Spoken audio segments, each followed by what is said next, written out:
Hey everyone, this is Kevin Rabichow for runatoonce.com, and this is the second video in my thought process series reviewing the Poker Out Loud content from the season that I played in summer of 2022.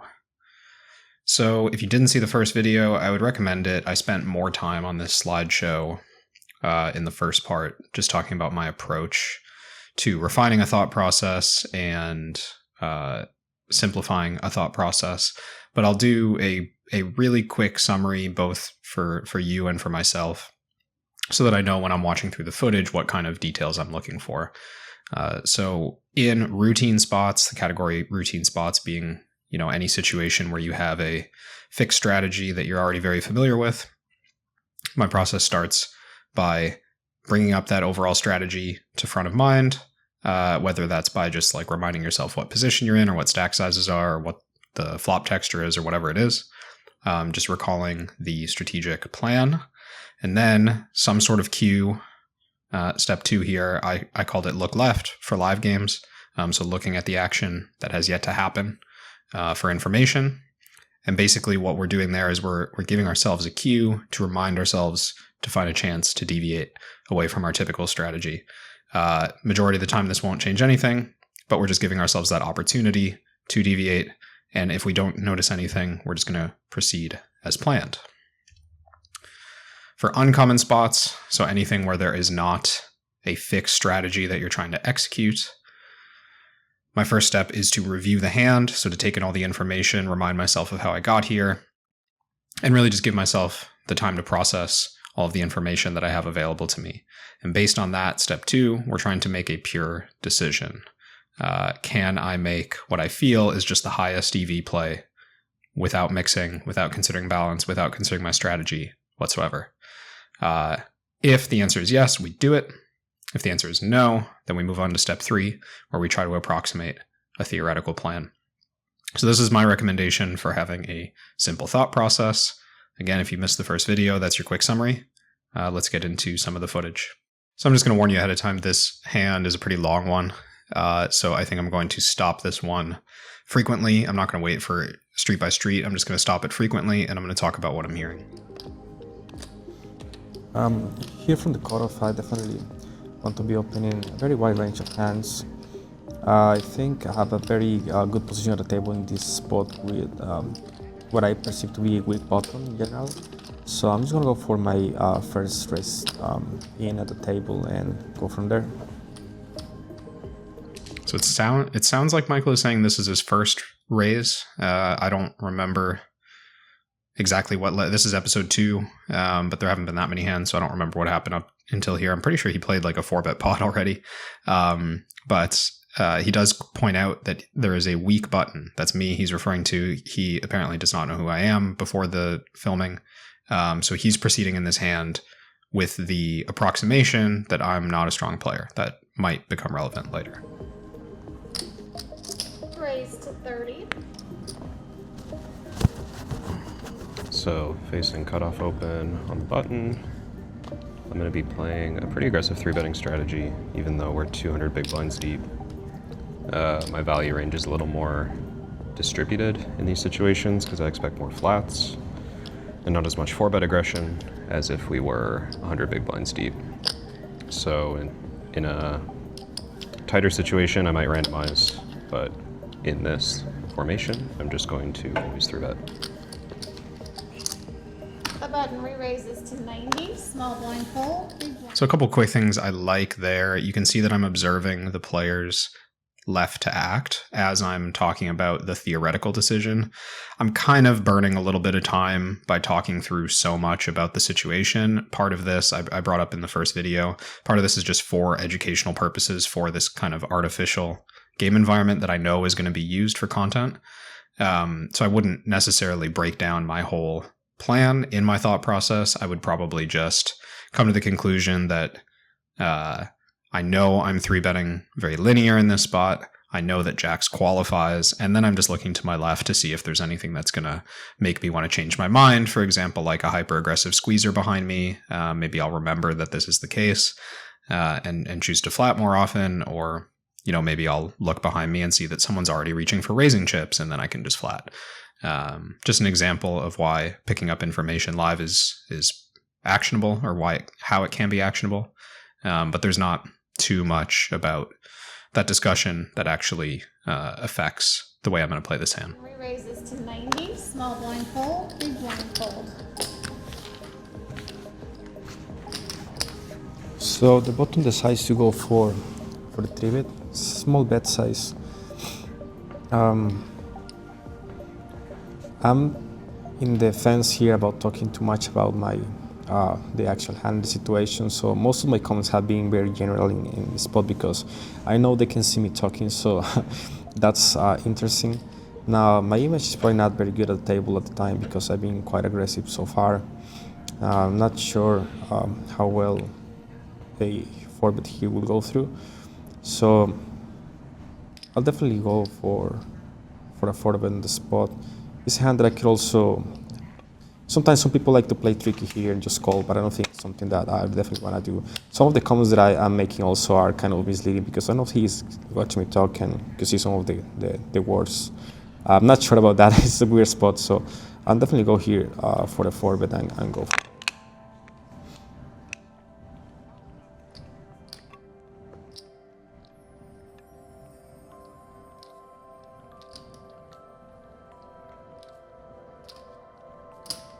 Re-raise to 335.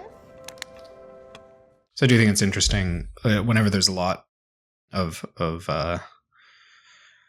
elements to the thought process. I always think it's interesting to point out what was not discussed. What was not discussed is how deep we are, what sizing that Michael wants to be using when we are this deep, and whether he anticipates that I will flat, or whether he thinks that there's a small 5-bet left in play or whatever. I think it's interesting that he didn't point that out. Probably not too high on his list of things to think about when he has kings. He has no real decision. I think he would be thinking more carefully about the sizing if he didn't have kings.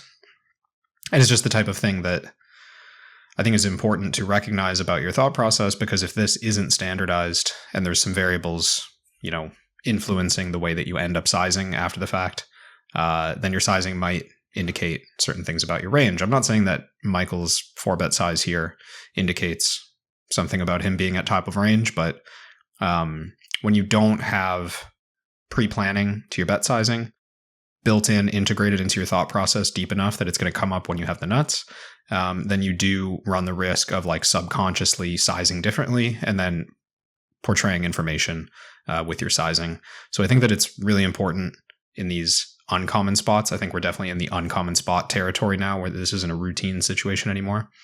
I think it's important to have what is the pot? What is the SPR? How much money is behind? What's my standard sizing here? Have that built in so that your hand strength doesn't influence the way that you end up sizing. 5. So right after I say I shouldn't face much 4-bet aggression, we're facing a raise to almost 4x, between 3 and 4x here. Makes sense since he's out of position. He wants to discourage me from flatting, which is actually kind of interesting because my hand could consider fast playing or it could consider flatting. I think I'm usually behind if all the money goes in. Still about, looks like 2,000 total, 1,700 behind kind of situation. Normally I think I should flat with a hand like this. I'm very dominated if we start getting it in, and a lot of his bluffs are going to be drawing pretty slim from these positions. He's not going to rebluff a hand like king queen that often or ace queen that often. So I think I'm going to proceed by calling.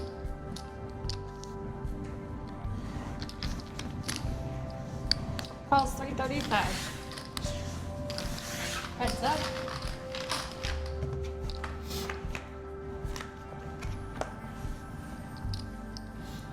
Okay, so he just called in position. It's a very interesting flop. We have 3 high cards. His range in this is definitely going to contain quite a bit of ace-x. I think my image is quite bad, so he could be also calling in position with a wider range than usual. And in this 4-bet pot, my range is definitely going to be polar, but I'm also going to have some some straights here. I'm definitely gonna sometimes take the queen 10 and 40. He of course has more of that in his range than me, at least the suited combinations. Being out of position, I'm gonna start with a small bet and go from there. I think his range is gonna contain quite a bit of ace-x, so I'm gonna start with a small bet, and then depending on the turn, I'm probably going to start polarizing my range quite a bit more.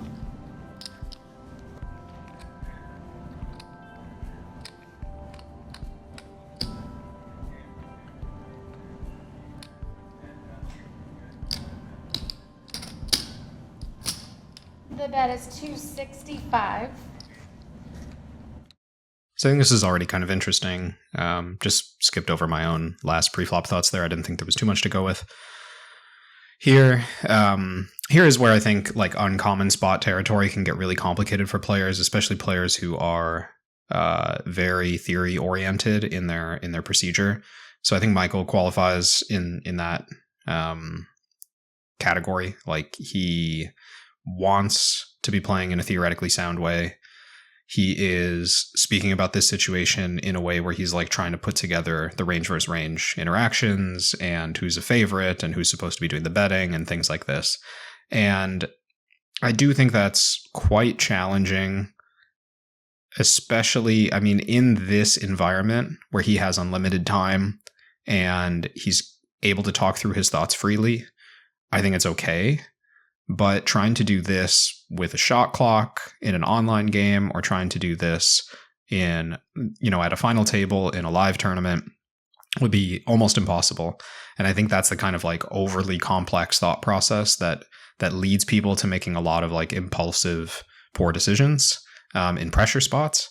So even though that, like, because this is such a complicated spot, I would advocate for trimming down significantly what you're trying to accomplish in these spots.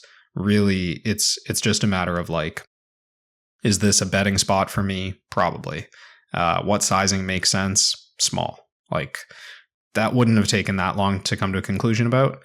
And all the extra stuff, like trying to figure out the correct way to play your range, well, you'll see how this trickles down as the hand goes on. But I think it's mostly noise. It's mostly a distraction from playing the hand well.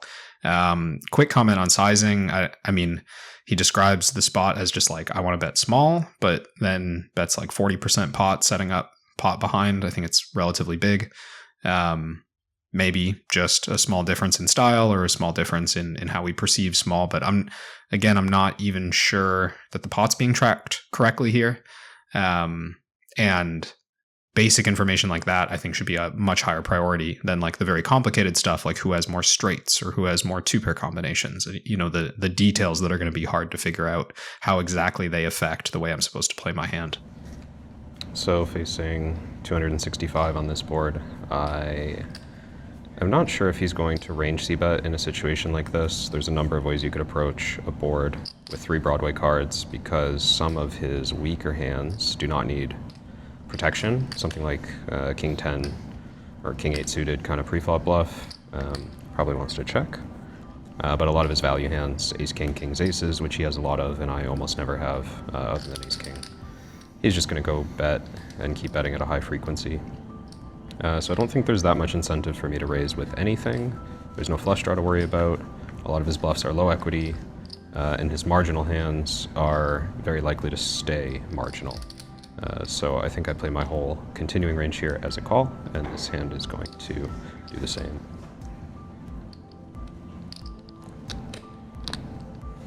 Calls 265. So I do think, I'm falling prey to the same process here to some extent. I pretty much just talked about range interaction. I didn't really entertain raising. I didn't consider how much aggression is coming on future streets from those weaker hands, and what are they exactly, and do they have equity? I mean, I kind of hinted at it by saying there's no flush draw, therefore like not much need to protect. I talked about the board texture and how it's normally like way ahead, way behind. So I do think I landed on a reasonable conclusion here in just calling with everything. But again, I think this is like thought process for video, not thought process for playing. When playing, I should really be thinking, okay, well, what's the merit of raising? If I raise, what size? If I call, how much aggression am I facing from bluffs? If I raise, how sticky is he going to be with weaker hands? Like, I should really be playing out those scenarios just to make sure that I like the theoretical answer instead of just describing the theoretical answer and then doing it.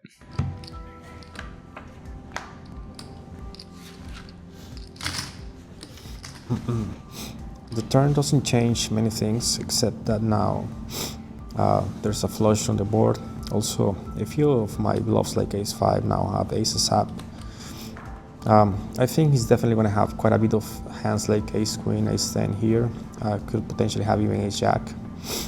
I don't expect to get raised in this board at all, even if he has the nuts, which is queen-10.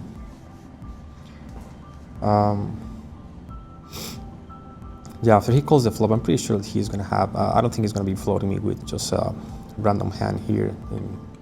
I think my image is quite bad because of how aggressive I have been so far in the few hands that we have played before. And it's also a weird spot because I know that he can see me, so I gotta be kind of careful with the words that I use. Definitely gonna be betting again now, and then probably, yeah.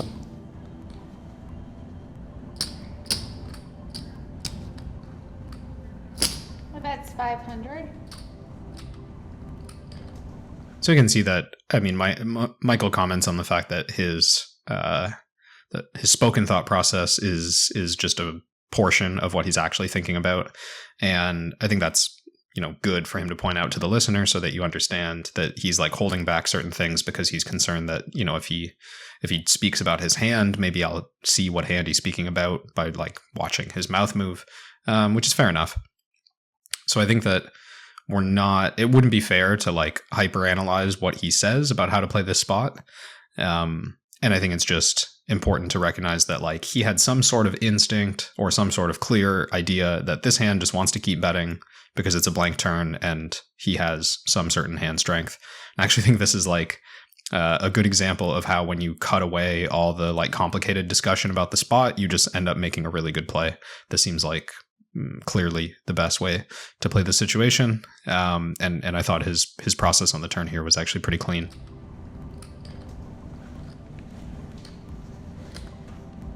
So I think at this stage, it makes sense that he's leaving chips behind. A lot of players would make the mistake, because the SPR at this point looks like about 1, maybe slightly less than 1. And I think a lot of players with ace-king, ace-queen, pocket kings, those kind of hands, would size too big here and allow me to play too well.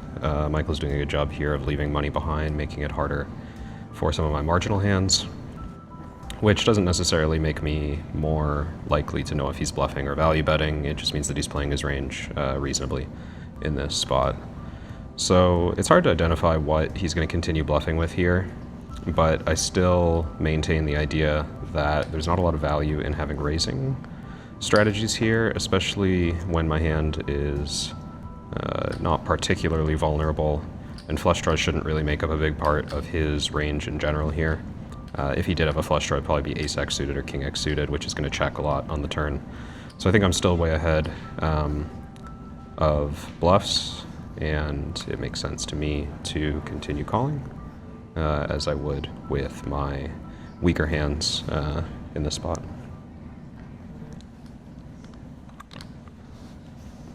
Button calls. So I don't think that anything was really missing from that discussion. I do rule out raising, which, with the benefit of hindsight of how the river plays out, should maybe have been a greater consideration. And I don't really talk about whether he has ace-queen in his range, which would be a key hand, I think, to be concerned that if I don't raise the turn, I might not get any more money in against that hand. So I do think there was like a small bias. Like I think I had already decided that I was going to be calling and then just sort of explained why I'm calling. I don't know that I was like the thought process I had there, I think reflects someone who had already made up their mind, not someone who was like genuinely considering both call and raise. And I think that's understandable, like, but it's a little bit of reflection on my part for seeing where there's maybe opportunity for me to make better in-game decisions, is like not trying to wrap up this situation like too quickly and too concisely, and rather just genuinely explore. There's only two options. There's call in, all in, and it wouldn't have taken much effort at all for me to analyze the benefits of all in. And I think I should have just like taken a beat to do that. Button calls on the river.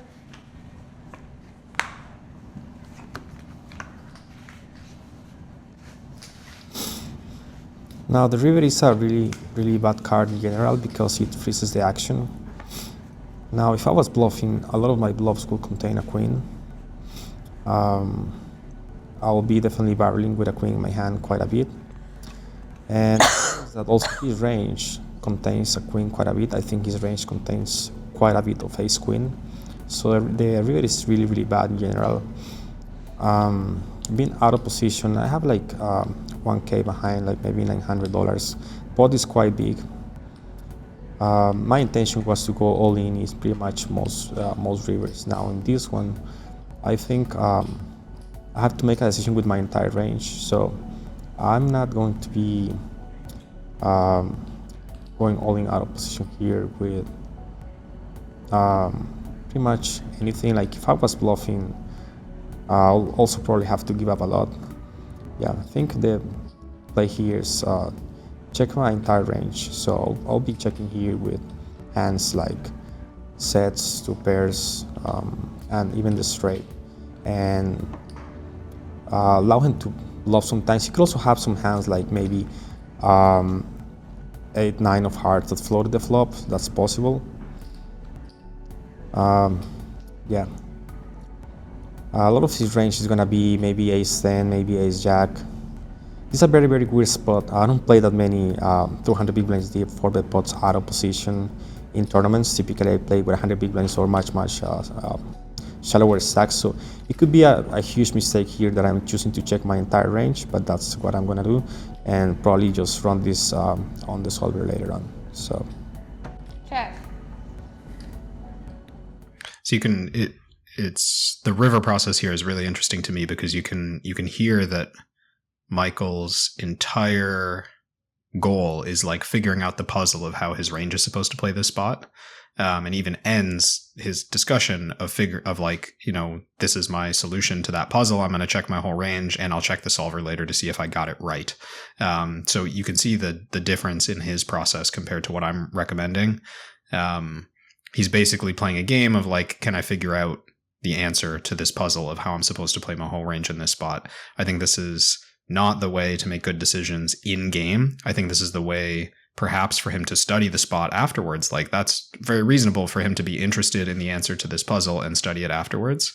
But I think to discuss the overall range plan and not think about like whether or not he will get bluffed when he checks, or not think about what he will get called by if he goes all in. I mean, I think he's just like skipping over the very basic core information that needs to be considered to make a good decision.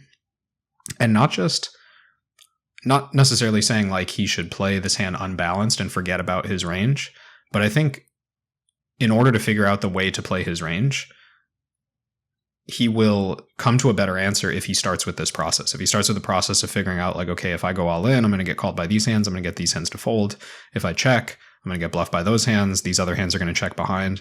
He's going to figure out the incentives of his hand, which will help him figure out the incentives of other hands like his, which will then inform him of probably how his range is supposed to play. And I think like counterintuitively, by starting with the simple process of just figuring out like what his hand wants to do here, because he has kind of a typical hand for this spot.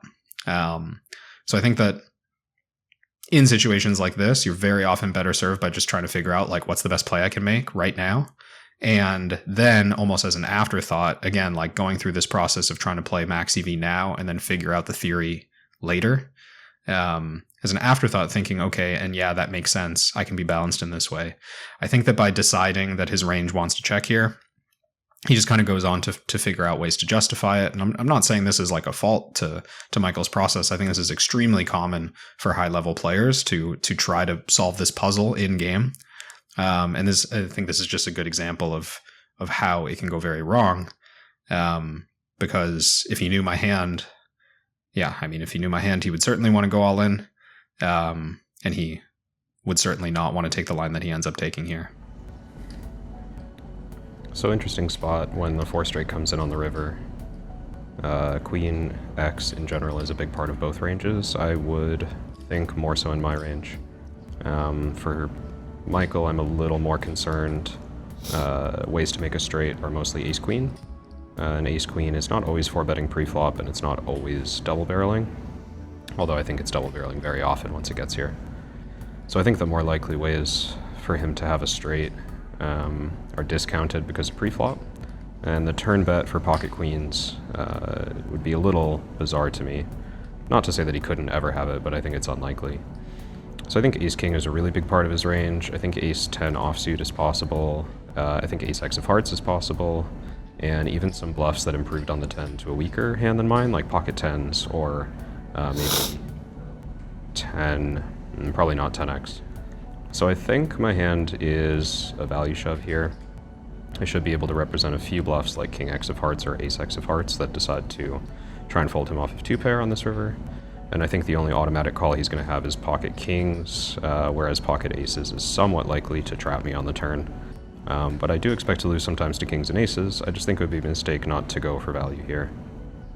And mostly would be checking with 2-pair or worse.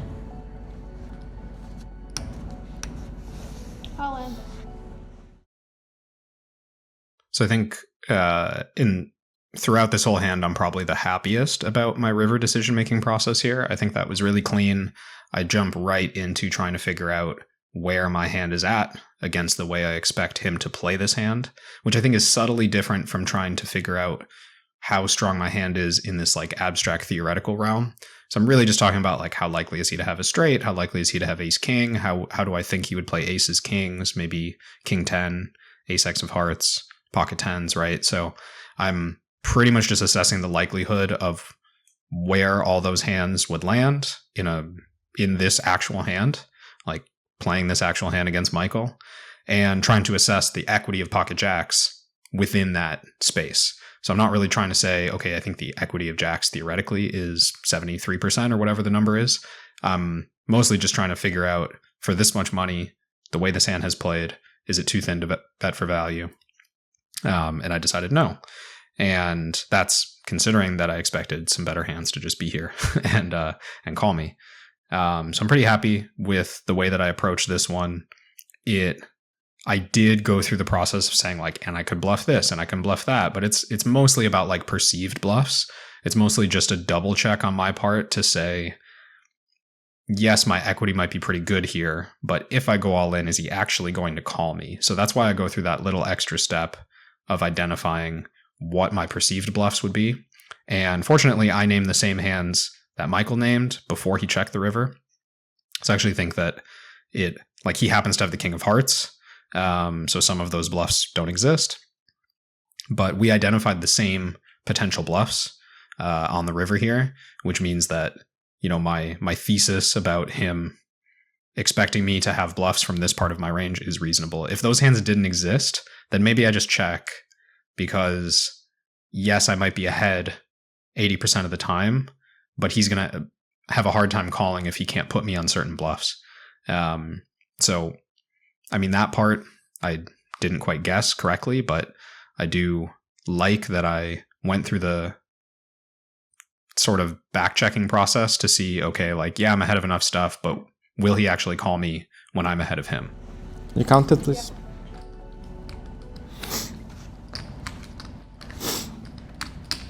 $8.55. 655. $8.55. Yes, sir.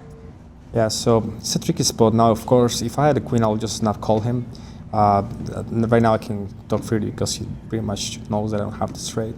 Problem is his range has so much queen x, so much of it. It's so difficult for him to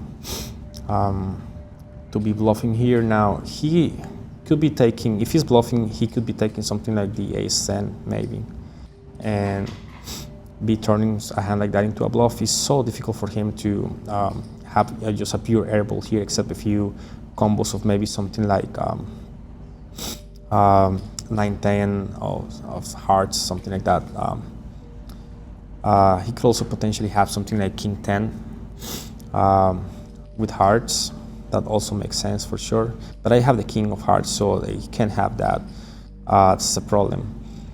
So it's a very, very bad river card for me. I was gonna just go all in pretty much any river.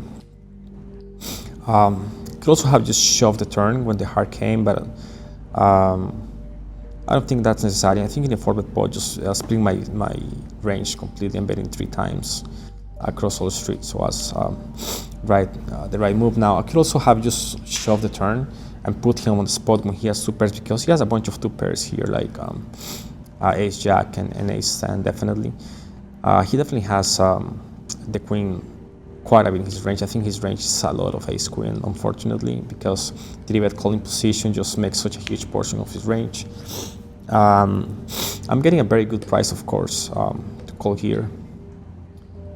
Yeah, I don't think he's bluffing enough of the time. I don't think he's also turning enough just 2-pair type of hands into a bluff here. Such an awkward spot.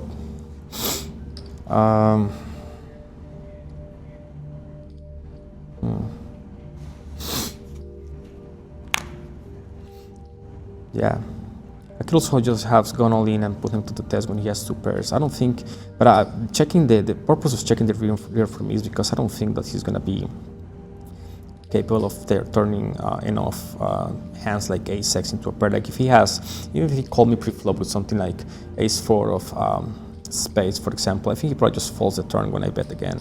So I don't think he even has hands like that that are just gonna be able to turn into a bluff. So unfortunately, I think I'm just gonna have to fold here, given how much he has a queen in his range, and how I don't think he's gonna be turning enough ace-x or even 2 pairs into a bluff. So I'm just gonna have to give this one up, unfortunately. Fold. So the end result of this hand, I mean, obviously is pretty. It's a pretty memorable hand because of the way that it plays out. But the change in thought process once Michael is facing a riverbed, I found really interesting watching this back. The whole hand up until now, it's a very theoretical framework. It's all about what his range is supposed to do. And now when he's faced with a river all in and he's bluff catching, he starts to think exploitatively. He starts to think, is Kevin going to turn 2-pair into a bluff in this situation? Is he going to have the low ace-x without hearts that would be more natural bluffs in these situations? He starts to think a little bit more like the way that I was suggesting that he think. But this only clicked on once he got to the river and was facing an all in. So I don't know what it is about being in this situation that triggered a change in thought process, but had he gone through this same sort of process on prior streets, he wouldn't check, right? If he gets to the river and thinks through, okay, well, if I check and he goes all in, I don't think he's going to have ace-x of spades. I don't think he's going to bluff king-10. I don't think he's going to bluff ace-10. If he thought all of that prior to checking the river, he wouldn't check. But now he's here, already checked, followed his range strategy the whole way until the very last decision point, and then it's like a switch flipped. And he's like, oh shit, I wish I wasn't in this situation. I wish I hadn't checked the river. I wish maybe I considered shoving the turn. I wish, he's having all these regrets, and he spent like half the time on the river having regrets about previous decisions in the hand. So this is why I think it's so important to bring up these exploitative thoughts at the earliest possible moment and keep them with you through every decision point, because it's going to inform how you want to play the hand. So I thought this was obviously it's an exciting hand. It's a kind of a funny outcome. And I don't want to rub it in too much that he was on the wrong side of this one, because I could certainly see myself making a similar mistake.